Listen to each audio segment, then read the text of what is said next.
Sabi mga kamagilo, pinakauna natin sapak sa isa sa pinakamahirap ito. Sabi ng bahay na to. Pero lumampas mga kamagilo.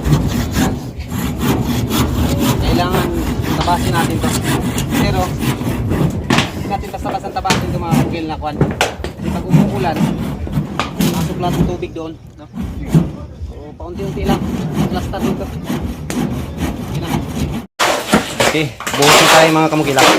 Ito bubuhusan natin dalawang kulums yung ating bubuhusan. Yung pinakaputing natin. Sa kabila at saka dito. Pinakagitna yung inuna ko mga kamukila. Sige, ito buhus na dyan. Pagbong na. Yan, ang habol ko, para mamayang hapon, break time na kasi kami. So mamayang hapon, pupurmahan natin kagad yan. So, gamit natin simento, Titan, no? Ano to mga kamukil, madaling titigas ng mga ganitong klase ng simento.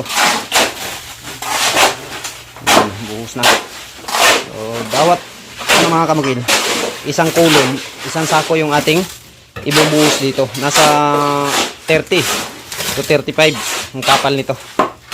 Centimeter sa sako.